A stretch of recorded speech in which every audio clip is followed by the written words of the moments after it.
Bienvenidos a una nueva edición de Trading Risk and Beyond.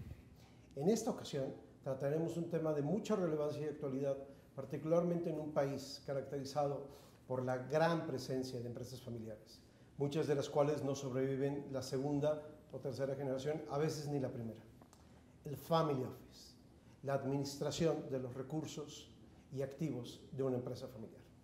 Conmigo en esta ocasión, acompañándome en la conducción, Alonso Castellot. Alonso, gracias, Gerardo. Con nosotros. Un gusto y un honor el poder compartir el micrófono en esta ocasión y sobre todo en un tema del que ya hemos hablado en muchas ocasiones y sin duda está marcando tendencia en nuestros tiempos y que lo vamos a ver en los próximos años en función del detonador de muchas inversiones en México y en el mundo entero. Con nosotros tres expertos del tema, directamente relacionados, directamente involucrados con la administración de Family Office, con la administración de activos. En primer lugar, Rodrigo López. Rodrigo, si nos haces el favor de tú presentarte para la audiencia. Claro, como menciona Gerardo, y muchas gracias por la invitación. Rodrigo López, empecé mi carrera haciendo la licenciatura en el ITAM, Administración y Contaduría de Estrategia Financiera. Estuve un par de años en banca de inversión aquí en México y luego decidí hacer la maestría en la Universidad de Chicago, en donde tuve el rol de MBA. Durante esos 2 años también trabajé en un hedge fund long short en Chicago y aprendí mucho de cómo funcionan las inversiones. Regresando a mi maestría, empecé a trabajar en este Family Office en México y estoy encargado del área de Asset Management en el Family Office. Muchas gracias, Rodrigo. Bienvenido. Homero Elizondo, experto y directamente practitioner de esta área.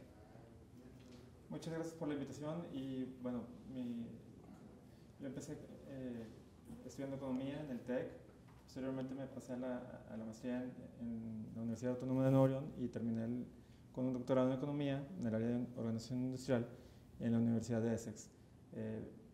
Regresando a México, empecé a trabajar en Axival, en las áreas de estrategia, de renta variable, deuda y luego deuda corporativa, para que los últimos prácticamente 2 años que estuve en Axival, estuve viendo las 3 partes, ¿no? Una vez que me pasó a Monterrey, a la Afore Invercap, yo llegué cuando teníamos 24,000 millones de pesos en Assets Under Management y era prácticamente febrero de 2008, ¿no? Entonces me tocó la crisis, me tocó 2 reestructuras de empresas, me tocó reconfigurar el portafolio de crédito en la Afore y pues empezó toda la parte de SECADES, ¿no? Entonces pues era aprender y a poder discernir entre los diferentes fondos privados y managers que estaban buscando levantar capital, ¿no? Y al final pues, salí en el 2014 con 130,000 millones under management en la Afore y en el 2014 empezamos un family office de una familia que pues heredó una cantidad cuantiosa y desde ahí estamos invirtiendo en tecnología, energía, bienes raíces y un poco de mercado, ¿no? Diversificando un poco el portafolio. Un portafolio muy amplio y será uno de los temas de los que hablaremos, sí. El portafolio de las Family Office. Finalmente, una figura del sector financiero en México, Felipe Vilá. Muchas gracias, Gerardo, por la invitación. Quiero agradecer a ti, a Rismatics, por brindarme la oportunidad de platicar con tu público. Me siento muy honrado por ello. No necesariamente merecedor, pero sí honrado. Pues mi historia es bastante sencilla, ¿no? Soy poquito como Homero, soy economista de origen, hice un MBA y regresé a hacer un doctorado en economía en Estados Unidos, en la Universidad de Texas, en Austin.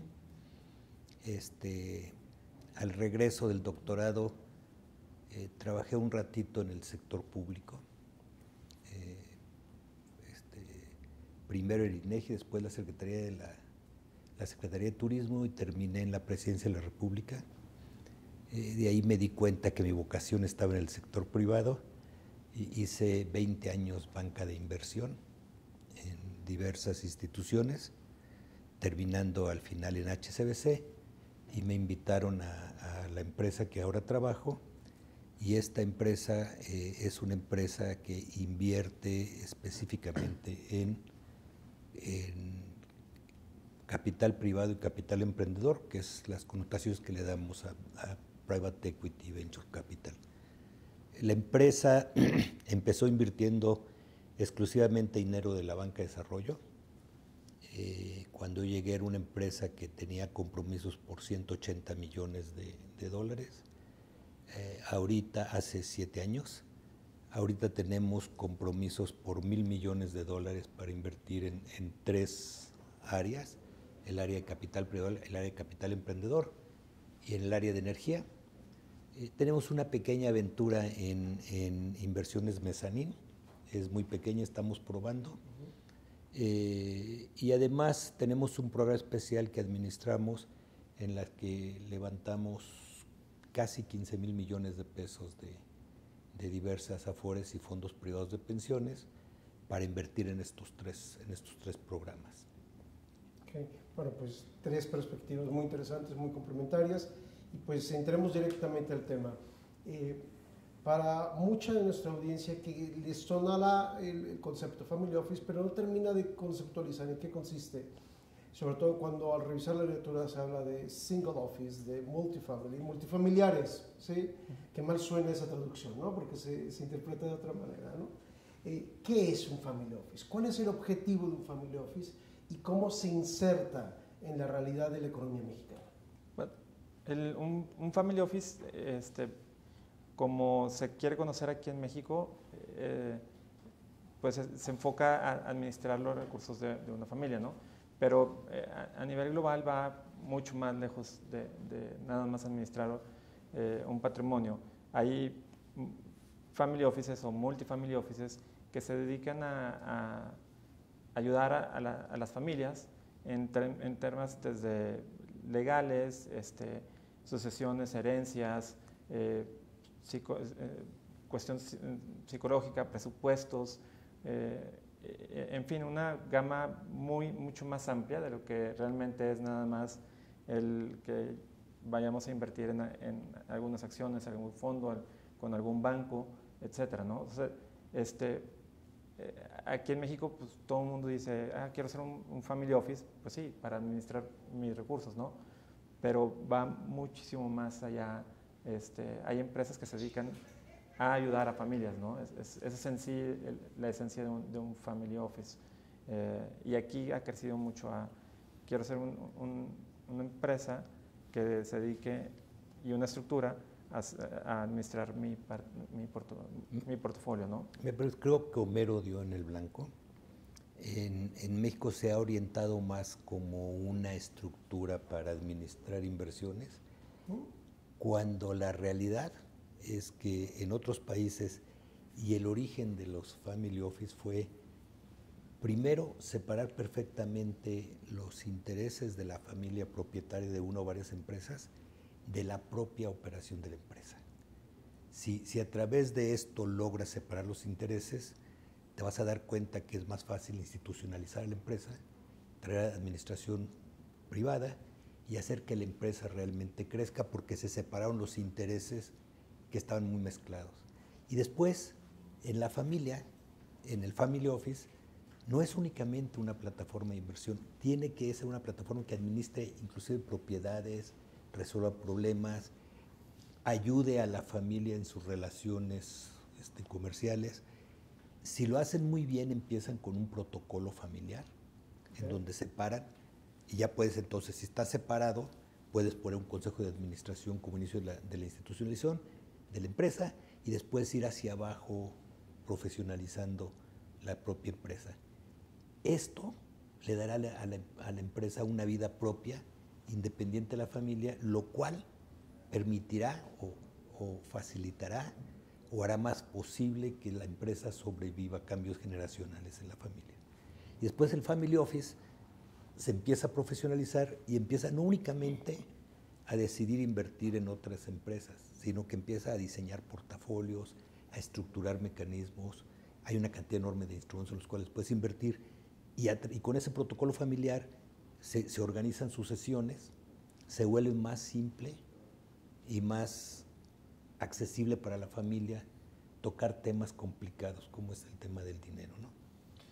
Incluso, ahí quisiera yo preguntarles, ahorita que estamos tocando el tema del protocolo, en el momento que se establece ya una línea, ya se establecen reglas de juego dentro de lo que es el Family Office, también cómo capitalizar esto dentro de las empresas, dentro de las líneas de inversión, dentro de los diferentes proyectos, incluso aquello que se considera parte de lo que será legado de la familia o del líder de la familia, o será parte también de la acción filantrópica que puedan llegar a desarrollar. ¿Cómo capitalizar este protocolo en función del rector de las líneas de acción? Por favor, Rodrigo. Sí, yo creo que complementando un poquito los puntos que han dicho, yo creo que vale la pena verlo desde dos perspectivas. Primero, desde el punto de vista de la familia. Yo creo que el objetivo de un family office es preservar capital a través del tiempo, y eso es haciendo inversiones de largo plazo, tendiendo en línea a todos los miembros de la familia. También es un tema importante la estructura, a través de qué vehículo van a invertir, el tema fiscal. Yo creo que esos temas se envuelven mucho en el tema del family office. Y la otra perspectiva es verlo desde el punto de vista de los fondos que reciben dinero de los family office. ¿Cómo nos ven? Yo pienso que nos ven como inversionistas sofisticados de muy largo plazo y definitivamente somos inversionistas que quieren tener ellos en su portafolio, porque generalmente las estrategias de inversión toman tiempo para realizarse, para generar alfa, y lo mejor que pueden tener ellos son inversionistas de largo plazo que compartan su filosofía y puedan ejecutar su estrategia.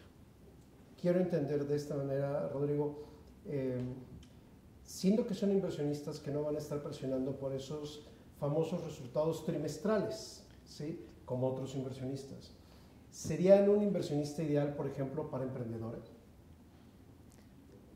Yo creo que sí, por un lado por el lado de el tiempo que tienen de inversión, y segundo, yo creo que por lo que pueden aportar al emprendedor. El emprendedor no solamente busca dinero, busca una red de contactos, busca experiencia, busca introducciones a reguladores o a algunos otros emprendedores que pueden hacer alianzas.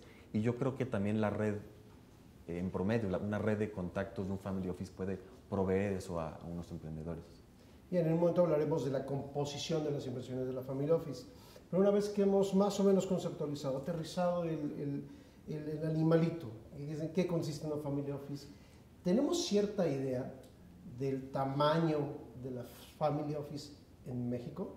Tenemos, por ejemplo, cierta idea de cuántas family offices existen, cuántas empresas administran, y todavía más complicado, y les pido aquí, bueno, pues, aunque sea aventurado, estimar cuántos activos bajo administración habrá en México siendo manejados por las family office. La última es muy fácil. Ajá. Muchos. Okay. Mira. ¿Algo un poco más preciso? Es difícil Okay. arriesgar una estimación porque conlleva un carácter de privacidad y confidencialidad esto, ¿no? Yo te podría decir, y es una estimación muy gruesa, que debería de andar en México del mismo tamaño de los fondos, el conjunto de recursos disponibles para invertir, del mismo tamaño de los fondos que administran las sociedades de inversión, las sociedades mutuas de inversión, que son ligeramente menores a lo que administran el conjunto donde tenemos información muy sólida es en las sociedades de inversión y el conjunto de afores. ¿De ese tamaño? Yo me podría pensar, si te fijas ahorita, las afores administran ligeramente más dinero que las sociedades de inversión, porque las dos han crecido mucho, pero las sociedades de inversión son mucho más antiguas que las afores. La dinámica de las afores ha sido exponencial, está creciendo 17, 18, 20%, tanto por la demografía como la gente que se incorpora al trabajo, por las aportaciones a los propios productos financieros que han ido generando, y ya rebasaron a las sociedades de inversión, pero yo me atrevería a ponerlo por ahí, y serían los tres pilares o las tres fuentes de inversión en el equity, que deberían ser el motor del crecimiento económico de este país, ¿no?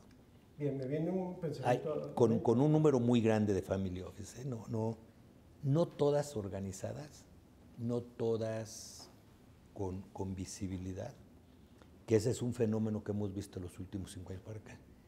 Cada vez encuentras a toparte con más profesionistas que se presentan representando un family office, Okay. ¿no? De hecho, me viene un interesante comentario.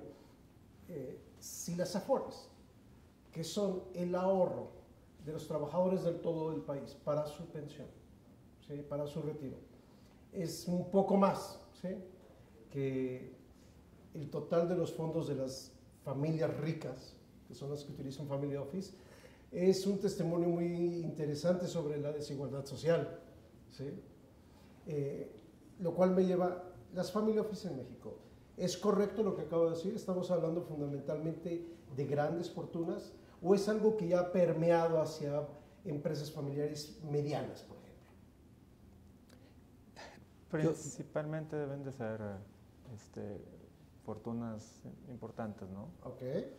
Hay mucha gente que tiene su empresa que genera mucho efectivo y entonces decide poner un family office que es para todo el dividendo o todo lo que le está sacando a la empresa, lo está empezando a invertir en pues, inversiones de largo plazo, ¿no? Pero creo que es un poco más limitado. O sea, con mucho de lo que ha habido de private equity en los últimos años y que ha habido eventos de liquidez de muchas familias, principalmente se concentra en eso, ¿no? En gente que de repente se queda líquida en un buen día y tiene que empezar a invertir ese dinero, ¿no? A ver, déjame. Yo disiento un poquito de tu comentario de desigualdad social. Y esa es la idea, ¿no? Saber si esa impresión es correcta o es equivocada. Disiento de mí mismo lo que dije hace 10 minutos, ¿no?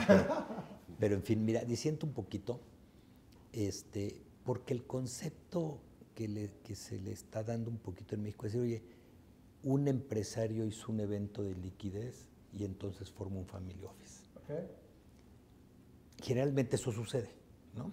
Y cuando llega un comprador estratégico o hace un evento de liquidez porque flota su empresa en la bolsa y tiene una parte secundaria y una parte primaria, pues el empresario se ve en la necesidad de poner a trabajar el dinero que obtuvo en el evento de liquidez, ¿no?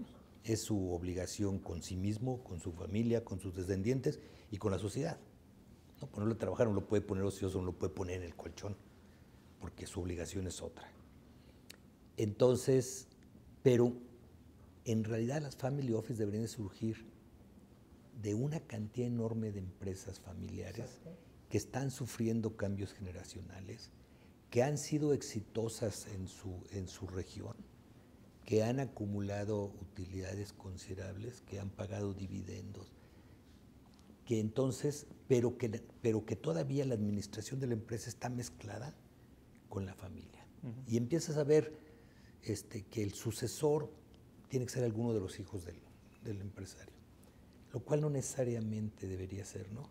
Porque entre los hijos del empresario puede haber gente muy talentosa para el fútbol, que está de moda ahorita, que es una preocupación, para las artes, para la literatura, para la ciencia, y no necesariamente puede ser talentoso para ser empresario, ¿no? Entonces, la empresa necesita institucionalizarse, y para institucionalizarla necesita separar los intereses de la familia, que son muy válidos, que fueron los que dieron origen a la empresa, que empezaron con muchos sacrificios a hacerla. Tienes que separarlo de los intereses de la empresa, pues son dos entes vivos.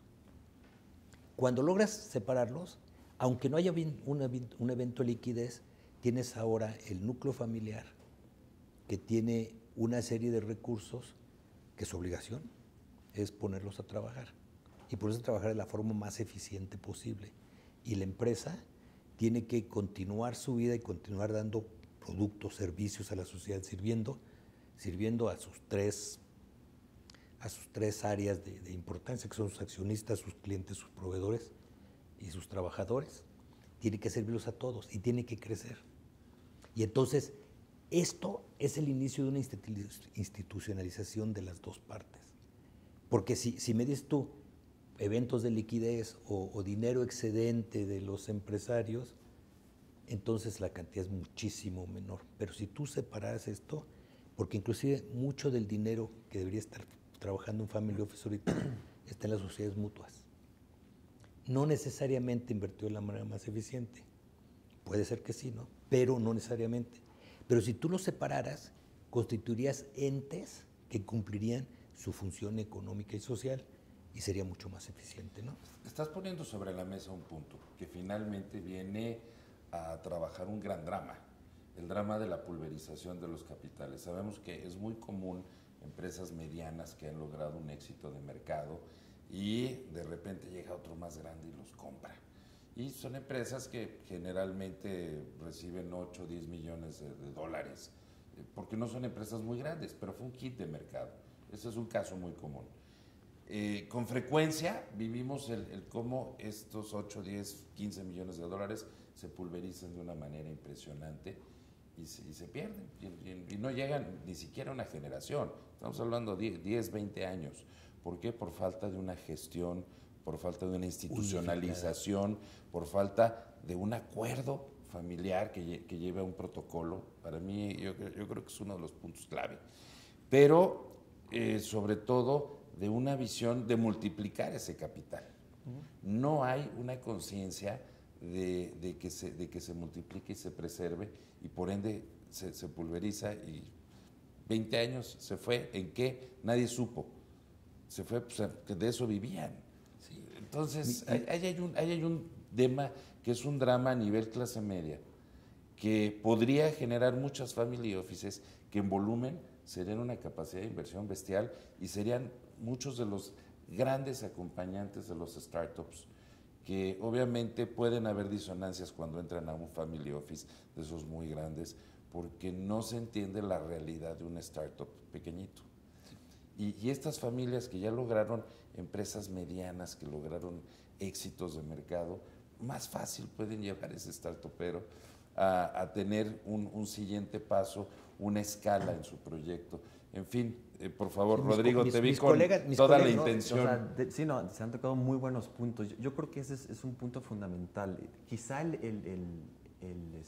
hombre de negocios o la familia de negocios era muy bueno operando su negocio, sea de lo que sea, pero es muy diferente operar un negocio y manejar unas inversiones de toda una familia. Entonces, ese evento de liquidez, tienen que saber tomar la decisión la familia de a quién quieren traer al equipo, y entramos al tema del talento, la importancia del talento en el family office, para manejar esos 5, 10, 15 millones que mencionaste. Es muy diferente.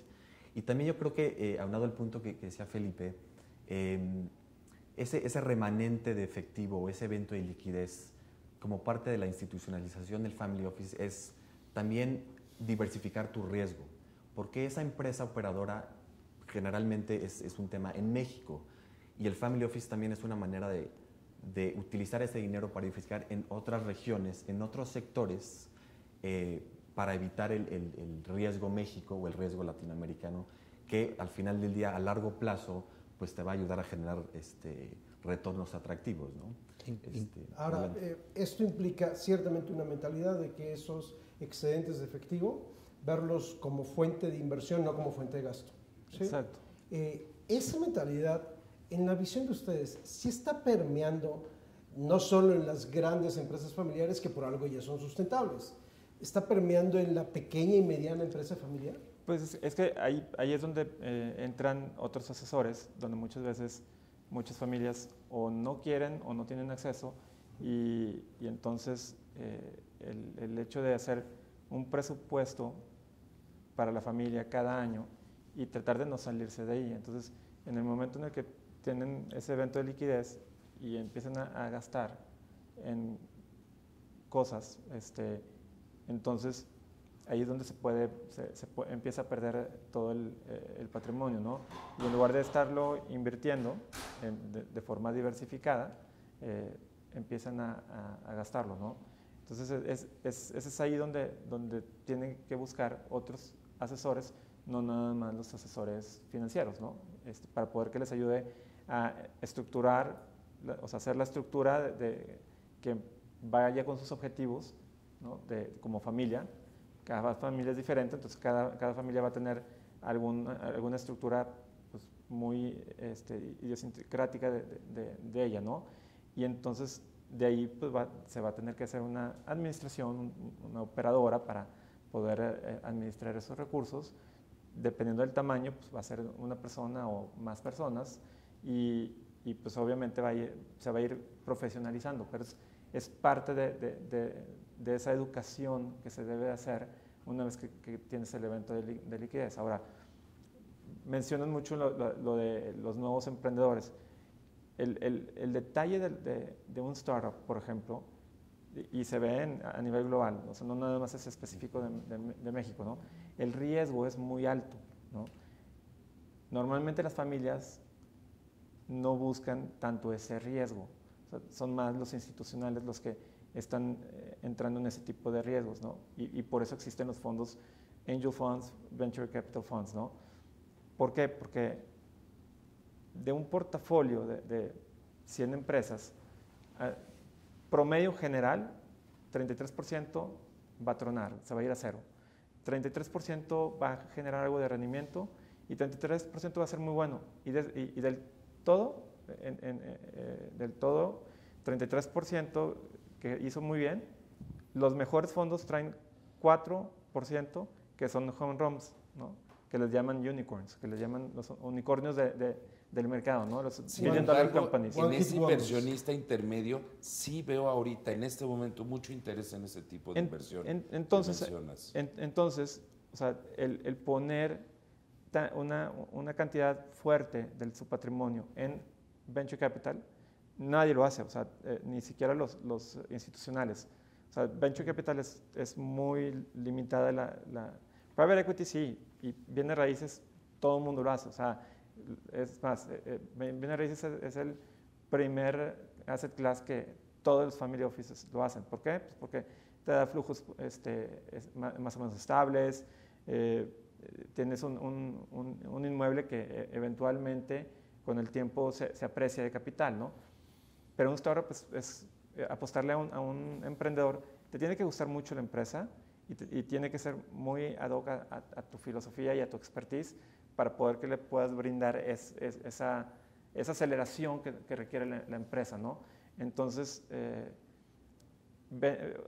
inclusive en el mercado de las Afores, ¿no? Solamente hay un fondo de venture capital y hay dos que son early stage y pues prácticamente, ¿no? O sea, realmente en No México todavía no hay, o sea, todavía no hay. En Estados Unidos y a nivel global, pues hay N, ¿no? Pero está muchísimo más sofisticado y los family offices ya tienen mucho más track record y aún así no todos invierten en venture capital, ¿no? Es una idiosincrasia, o sea, muy, muy particular, ¿no? Y es un asset class muy agresivo. Entonces, necesitas tener family offices, sofisticados, con grandes cantidades de dinero y que quieran meterse en ese asset class que es muy volátil con el talento que se va a involucrar con esas empresas para garantizar o elevar las probabilidades de rentabilidad. Porque acuérdate, o sea, el tiempo que uno le dedica a ese tipo de inversiones va a ser el mismo que el que le va a dedicar a una empresa grande, ¿no? O inclusive hasta más, porque pues, hay que hacerla crecer. Una empresa grande o mediana, pues ya trae un track record, o sea, ya trae un crecimiento, ya trae un flujo de efectivo, ya trae, o sea, una operación, ¿no? Que es muchísimo más sencillo hacer, institucionalizarlo, porque ya tienes ciertas estructuras, y un startup, pues es ir con el entrepreneur, ayudarlo, apoyarlo, van a ser varios años Requiere más acompañamiento, más coaching, etcétera. Sin ingresos, muchas veces. O sea, hay veces que es desde el concepto, ¿no? Entonces, se tarda. O sea, digo, Facebook empezó en el 2002, 2003 y pasaron 10 años o más para que saliera a la bolsa, ¿no? Google es lo mismo. O sea, no son empresas que en 5 años, 4 años las vas a poder sacar al mercado, ¿no? Homero, has tocado un punto, ya hablamos de qué tan atractivos son los startups para las family offices, hablaste de bienes raíces, entonces quiero abrir el cuestionamiento, ¿en qué invierten las family offices? ¿Invierten en instrumentos públicos de mercado? ¿Invierten en private equity? ¿Invierten en hedge funds? ¿Invierten en bienes raíces? ¿Invierten en divisas? ¿En qué invierten? Incluso en causas. Ahorita me vienen 3 family offices que traen causas relevantes a las que le están invirtiendo y finalmente es inversión social, ¿no? Okay. Entonces, ¿en qué invierten? Podríamos decir que los family offices son en general inversionistas conservadores aversos al riesgo. Yo creo que la mayoría sí. Yo creo que hay pocos que empiezan a hacer inversiones más de riesgo, ¿no? Obviamente, o sea, conservadores en el sentido de tengo mi cartera de bonos, tengo mi cartera de equities, ¿no? Que depende del tamaño y de la sofisticación, muchos lo tienen outsourciado a los bancos, pocos lo tienen in-house, ¿no? Y el primer asset class que todo el mundo voltea a ver es bienes raíces. O sea, ese es el típico, ¿no? Esta sabiduría de los padres de una bien raíz siempre genera plusvalía. Pues aparte, digo, un portafolio estabilizado en pesos o en dólares, pues que te esté cayendo un dividendo, bueno, un cash on cash de 8%, 9% en pesos o en dólares, digo, es lo más tradicional que hay, ¿no? Y ya habrá algunos que si se quieren empezar a meter a private equity, tendrán que tener una estructura de gente para poder invertir en algunas empresas. Quizá si no lo hacen, si no conocen el sector, probablemente vayan a entrar a un fondo primero para aprender del sector y hacer coinversiones y eventualmente hacer alguna inversión en directo por ellos propios para empezar a tentar las aguas, ¿no? Pero digo, yo creo que, o sea, que reciba yo un dinero y que el día de mañana luego me ponga a ver empresas para invertir en venture capital y todo eso. Yo creo que tenemos un muy buen punto y creo que vale la pena comentarle un poquito. ¿Qué significa el riesgo para empezar? Si tú estás hablando de inversionistas sofisticados de largo plazo, la volatilidad realmente no pinta mucho. O sea, la volatilidad asume que los retornos son distribuidos normalmente y no lo son. Entonces, yo creo que vale la pena que cada family office defina qué es el riesgo para empezar, ¿no? Yo creo que a tu punto de cuáles son las inversiones típicas en un family office, definitivamente pues, se toca todos los asset classes que mencionaste, pero yo creo que una de las diferencias son los activos ilíquidos que nos podemos dar el lujo de invertir, ya sea real estate, pueden ser real assets, reservas de petróleo, quizá private equity, que nos podemos dar el lujo de esperarnos 10, 15 años y tener ese premio de iliquidez. O sea, ahorita en promedio un portafolio de private equity te da entre 12 y 15% al año, mientras que el S&P se espera que dé entre el 8 y el 9% al año. Entonces dices, o sea, sí estamos invertidos en el mercado público, pero queremos tomar ventaja de nuestra ventaja competitiva, que es el horizonte de tiempo, e invertir en cosas más ilíquidas, ¿no? Mira lo que han dicho mis colegas. Parte del concepto de que están institucionalizando y profesionalizando la administración, ¿no? Empezaron comentando, como una empresa se institucionaliza, empieza a tener un presupuesto, el director general de la empresa empieza a preocuparse por cumplir el presupuesto, si va a estar fuera del presupuesto va al consejo y tiene que explicar por qué.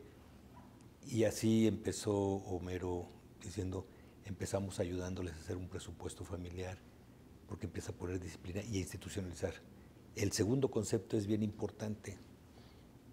Yo creo que necesitaría ser una persona muy arriesgada para poner, y déjame decirlo coloquialmente, todos los huevos en una canasta, ¿no? Entonces empiezas por conociendo las necesidades de la familia. Deberías de empezar por decir, bueno, voy a armar un portafolio en donde voy a poner inversiones en acciones públicas que cotizan en mercados públicos. Y dices, bueno, pues de una vez voy a tomar riesgo México y riesgo otro país, o riesgo México y riesgo... Y empieza a buscar que los países, las que economías no se correlacionen mucho, y empiezas ahí definiendo eso. Ahora voy a tomar una parte de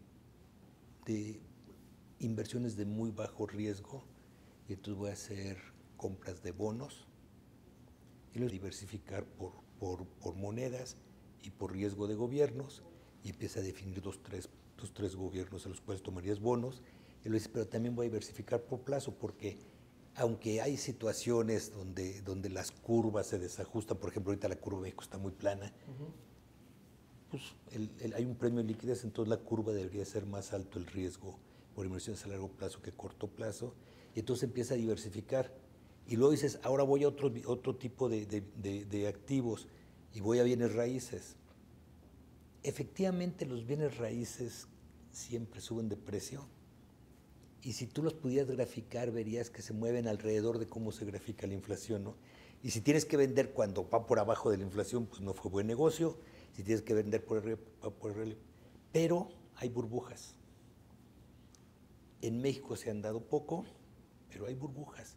Y tú podrías estar invirtiendo en bienes raíces en una burbuja si no tienes la atención, y sí podrías llegar a perder dinero en bienes raíces, ¿no? Bueno, y si eso fuéramos, la tendencia secular de los metales es hacia arriba. Exactamente. Sin embargo, no oigo a ninguno de ustedes decir que los family offices inviertan consistentemente en plata, oro, etcétera. Pero ¿no? tienes que ponerlo en tu portafolio. Entonces tú vas construyendo en pedacitos tu portafolio, y vas diversificando, y porque la diversificación es Finance 101, te minimiza el riesgo, vas diversificando tu portafolio, y estás consciente de que yo creo que todos los inversores son tomadores de riesgo, por definición, no son risk averters, son tomadores de riesgo por definición. El chiste es siempre que la compensación esperada esté de acuerdo al riesgo que tomes, y armar tu portafolio donde tengas instrumentos de muy poco riesgo, aunque la compensación es baja, y otra parte de instrumentos. Pero ahí vas armando todo tu portafolio, ¿no? Sí. Inclusive los institucionales hacemos eso, ¿no? Sí, y sobre todo... Perdón, si me permites, si tú me preguntas, conoces la magnitud de nuestra empresa, ¿no? Nuestra empresa es una empresa de 1.500, 1.600 millones de dólares. ¿Cuánto tengo invertido en seed capital? Es bien poquito.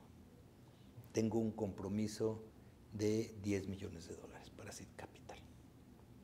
Porque ahí estás apostándole al emprendedor. Necesitas dedicarle mucho tiempo. Mis colegas están recurrentemente acompañando al emprendedor, no nada más en el consejo, sino que lo están ayudando a resolver problemas.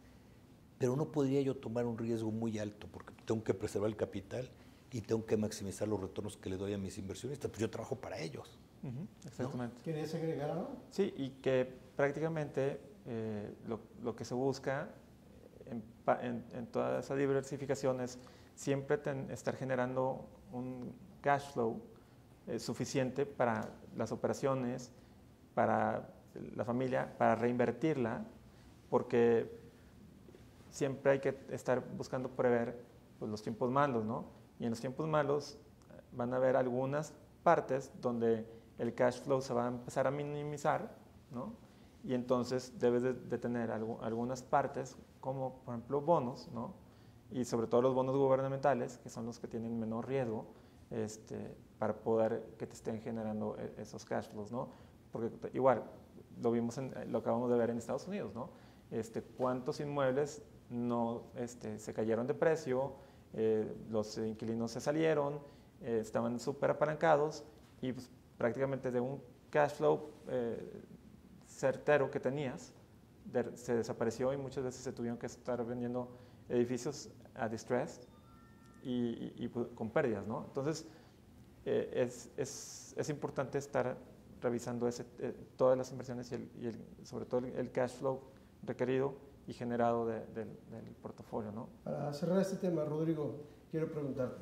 Supongamos que yo soy una empresa familiar y llego contigo, tengo $10 millones para comenzar. Muy rápidamente, ¿qué diversificación de portafolio, qué configuración de portafolio me propondrías? Mira, digo, y viene relacionado con el punto de Homero, si esos 10 están, es como tu cuenta de ahorro, pues no los vas a tocar en un buen tiempo. Yo creo que es muy diferente el asset allocation a si necesitas un flujo anual. Okay. En el Family Office donde trabajo es el primero, entonces te voy a contestar más con esa perspectiva. Yo creo que de 10 millones pondría 50% en activos ilíquidos, lo cual incluye private equity, quizá real estate y real assets, o sea, puede ser agricultura, farmland, lo que sea. Y el otro 50% lo dividiría probablemente de 50-30 en public equity internacional. Okay. Y 10% fixed income. La verdad es que nosotros no estamos muy invertidos en fixed income ahorita por el punto del ciclo en el que estamos. Ha sido un bull market por los últimos 30 años. Y probablemente, no sé, 5% en cash. Creo que siempre es bueno tener cash. Al final es una especie de hedge. Okay. Y digo, un poquito el racional, digo, eso es diferente a las regiones donde recomendaría.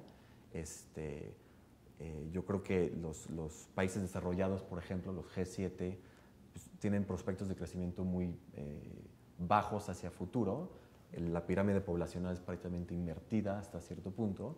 Y si no vas a tocar ese dinero mucho tiempo, yo te diría, inviértelo en mercados emergentes, porque ahí está donde hay más crecimiento, quizá un poquito más de riesgo, porque tienes que estar cómodo con el riesgo que asumes, pero si no lo vas a tocar en 10 años, yo creo que puedes tener buenos rendimientos ahí. Bien, el tiempo se nos acaba y quiero tocar muy rápidamente dos temas. Single Family Office, una Family Office para una familia, o Multifamily Office, que la traducción sería multifamiliar y realmente se interpreta de otra manera. ¿Qué es lo que más le conviene a una empresa? ¿Un Family Office dedicado a ellos o trabajar con una compañía que ha trabajado o tiene una cartera de empresas familiares que administra? ¿Qué conviene más? Depende de la familia.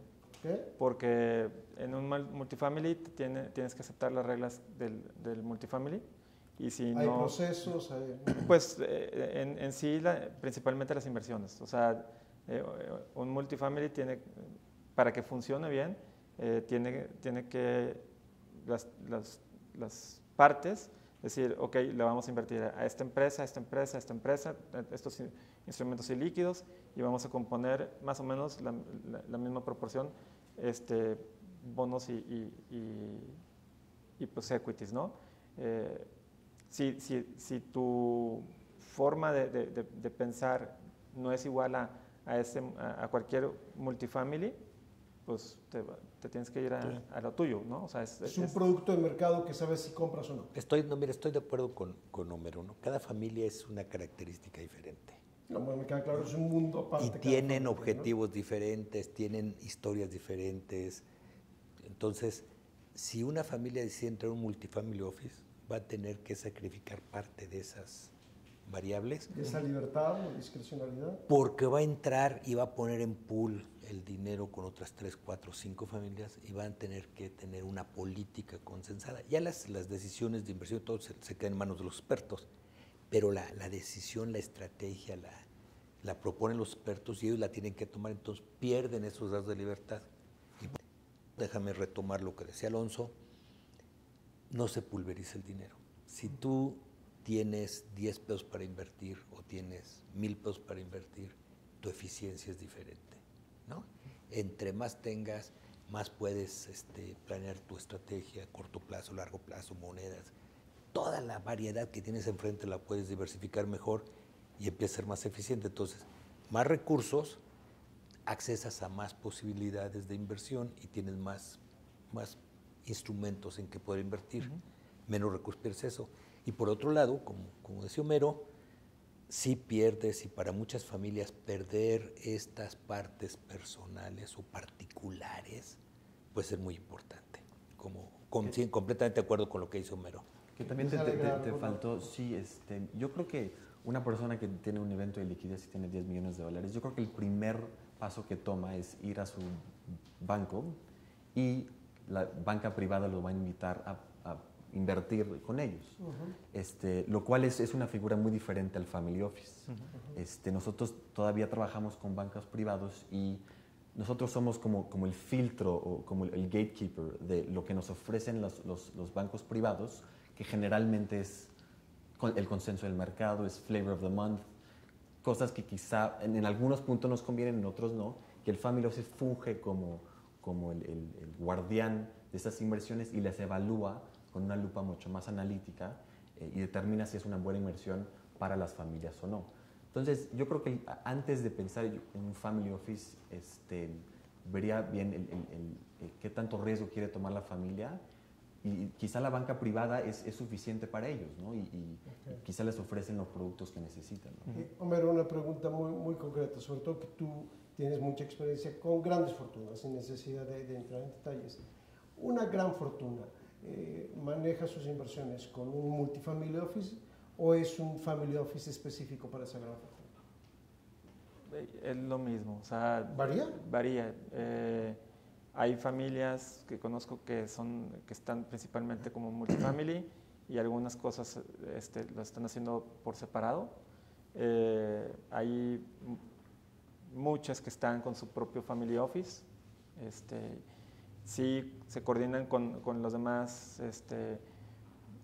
familias, amigos o sea, primos y así, que en las inversiones entran en conjunto, pero o sea, yo creo que principalmente en México son single family offices, ¿no? Principalmente. Digo, sí, coincido. Ok. Nuestro último punto, el talento humano. ¿Qué tan importante es el talento humano en la administración del family office? Y conectado con eso, ¿qué tan importante es la continua capacitación y educación en finanzas, en administración de portafolios, para una adecuada industria, mercado, sector, no sé bien cómo llamarle, de family office? El talento humano es el backbone y lo que va a hacer que un family office o una empresa sea exitosa o no. O sea, digo, el capital humano siempre es importante. Digo, es que no es exclusivo de un family office, digo, lo vemos en el mercado global. O sea, en el 2008, ¿dónde está el talento humano? ¿En qué bancos estaba el talento humano? Pues en los bancos que no tuvieron tantos problemas, ¿no? En los bancos donde Warren Buffett le metió dinero, en los bancos que consistentemente en la crisis del 2009 y del 2008 y del 1929 salieron a comprar los diferentes otros bancos, ¿no? Entonces, el talento humano en sí es en todo, ¿no? O sea, Facebook, Google, Starbucks, ¿no? Es porque había talento humano detrás, ¿no? Claro, hubo capital, pero el talento humano te da las ideas, da la ejecución, da la administración, ¿no? El guardar los recursos, el hacer que crecer, ¿no? Entonces, digo... Yo creo que es el activo más importante del family office. Al final del día, las inversiones creo que es un negocio de personas. Y voy a decir un quote de Buffett que al final del día, para invertir no necesitas un IQ muy alto, necesitas tener una serenidad, o sea, necesitas tener como inteligencia emocional para realmente hacer las mejores inversiones. Y lo ato con también la confianza que tienes que tener con las familias que trabajas. O sea, al final del día yo creo que las inversiones es un tema de confianza. Mañana quizá el portafolio baja 10-15%, pero si sabes por qué bajó y si sabes que las familias están ahí para el largo plazo, eso no debería ser un tema, ¿no? Y puedes sentarte con la familia, platicarlo con la completa transparencia, ¿no? Que también funciona cuando sube 15% el portafolio. Entonces yo creo que es esencial. Yo creo que el entrenamiento también es importante. el CFA, maestrías, cursos como los de Riskmatics, yo creo que es súper importante, y tener una comunicación muy fuerte con la familia para que la confianza crezca entre todos. Y yo quisiera nada más aquí cerrar y naturalmente Felipe nos podrá acompañar en función de que esto es una tendencia global, no está sucediendo solamente en México, es una tendencia para la preservación de los capitales, pero sobre todo de desarrollo en algunas industrias, en algunas regiones del mundo. Ese es un aspecto, pero el otro es que a partir de la crisis de 95, las familias mexicanas con mayor capital entendieron de manera muy ruda la lección. Hoy, las familias mexicanas con capital son de las que tienen mayor liquidez en el mundo. Curiosamente, hay un fenómeno ahí de inversión y eso es lo que precisamente quiero tocar contigo. El cómo cambió el gran switch después de 95 y cómo se crea un volumen de reservas de las familias empresariales muy importante y cómo también podemos hacia adelante llevar esto hacia esa clase media que en lugar de que se pulvericen, se mantengan esas reservas que por el volumen de familias que esto representa, se vuelven volúmenes muy importantes de capital y que pueden generar una plataforma muy sólida para los próximos 10 o 20 años, para efecto de las inversiones. No estoy hablando de las inversiones que hacen un edificio de 50, pero sí uno de 5 pisos. Y de esos edificios de 5 pisos que necesitamos dispersar en las zonas urbanas, ¿no? Eso es un poco, o de condominios horizontales, porque obviamente ahí es en donde vamos a tener frente a 100 family offices con un capital muy fuerte, vamos a tener probablemente 100,000 de capital intermedio. Y ese es un tema ahí de balances, de costumbres y de evolución que hemos tenido los últimos años y que finalmente es un fenómeno del que hoy estamos hablando de 20 años. De 20 años realmente, que se ha venido cambiando en los hábitos de gasto y de acumulación de activos de las familias mexicanas. Claro, y si te vas un poquito más atrás, acuérdate la burbuja del 87 con la bolsa de valores. Entonces, no había todavía el concepto de family offices, pero las personas que ahora tienen family office estaban invertidos directos en la bolsa y aprendieron de mala manera. Por octubre del 87 fue tremendo, el 95 fue tremendo, pero el resultado es como tú dices, ahora tenemos profesionales que se están recurrentemente capacitando, porque el mundo cambia todos los días, ¿no? Se están recurrentemente capacitando para apoyar esa parte, ¿no? Y entonces empieza a diferenciar que hay productos. Por ejemplo, si bien es cierto que las family offices usan banca privada, no necesariamente van a tomar todo lo que le ofrecen las sociedades de inversión. Yo fui director de una casa de bolsa y medio entiendo cómo se manejan las sociedades de inversión, pero es un producto que va a ahorradores de la clase media, en donde en su definición le diversifica el producto. Y tú lees el prospecto de una sociedad de inversión y dices, a ver, nos vamos a ir 20% a equity, tanto por ciento a bonos corporativos, tanto por ciento a bonos del gobierno y tanto por ciento en CETES, etcétera. Y entonces cualquier institución ya tiene 8, 9, 7 sociedades de inversión con diferentes perfiles de riesgo y rendimiento para diferentes necesidades y te ponen condiciones muy simples. Puedes decir, yo puedo retirar nada más cada miércoles de esta sociedad de inversión, o puedo retirar cada 15 días, o puedo retirar cada mes, o es overnight, ¿no? Y los rendimientos son diferentes. Entonces, si hay productos para la clase media, y nuevamente el concepto es conjuntar recursos y comprar esos instrumentos para dar algo más que las cuentas de ahorro, ¿no? Entonces, se ha ido diversificando y han ido diseñando ese tipo de productos. Las family office, por otro lado, tienen un problema más grave porque pues, tienen más recursos que administrar y tienen que armar un portafolio con una variedad de instrumentos que tienen enfrente que van, y cosas como private equity que ahora salió, que es de los 90, pero lo que sí es preocupante, lo que es interesante es lo siguiente, conviene dejar la administración de las particularidades o de los instrumentos a los expertos en los instrumentos. Nosotros, por ejemplo, invertimos en fondos, tenemos compromisos en 76, 78 fondos. Nos hacen 150 llamados de capital al año, casi uno cada 2 días. Y tenemos a través de los fondos inversiones en vivas ahorita como 400 empresas y llegamos a tener como 700 y ha habido exits de los fondos más viejos, ¿no? Y cuando decidimos invertir en un fondo, analizamos primero el capital humano. Primero es el track record del equipo. Es lo primero que analizamos. Pero después tratamos de hacer un balance.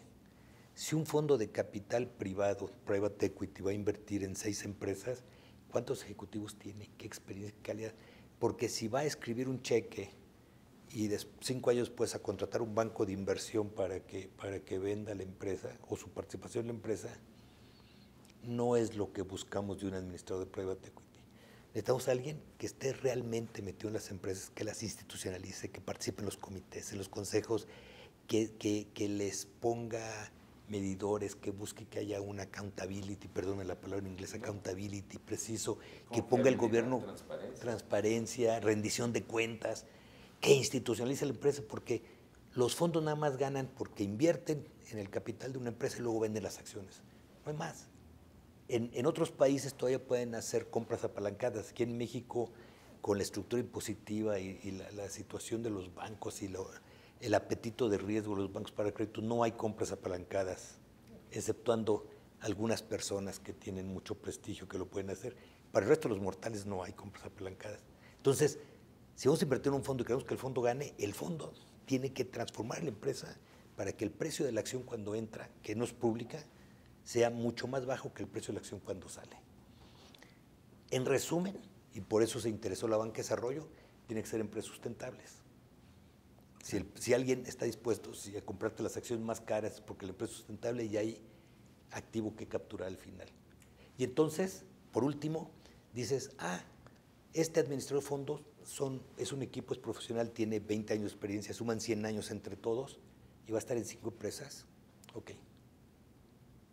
Si yo, con mi equipo, que somos 27 gentes en la oficina, quisiera irme directo a invertir en las 300, 400 empresas, les dedicaría minutos a cada empresa. Entonces, ¿qué es lo que hago? Con todo y que tengo gente preparada, con todo y que tengo gente que si no toma 5 días de capacitación al año no tienen bono, que están continuamente capacitando, que están continuamente participando en este tipo de fondos. No nomás yo, mi gente, todavía sí, digo, necesito a los fondos. Y es una cosa que deben considerar las familias, porque dicen, a ver, voy con un fondo, entro y después me voy a hacer las directas. No les va a alcanzar el tiempo. No les va a alcanzar el tiempo de darle seguimiento. Y Felipe, el tiempo se nos ha acabado. Sé que es una gran discusión y espero poder volvernos a invitar a una nueva edición de nuestro programa para seguir discutiendo esto que seguramente en 6 meses o 1 año habrá tomado una forma distinta, habrá crecido de alguna manera, porque esto es una realidad en flujo, ¿sí? Bueno, Rodrigo, Homero, Felipe, muchas gracias. Agradezco en la conducción a Alonso Castellot, un gran placer tenerte aquí con nosotros. Un gusto y un honor, Gerardo. Su anfitrión Gerardo Herrera. Los esperamos en la siguiente edición de Trading, Risk and Beyond.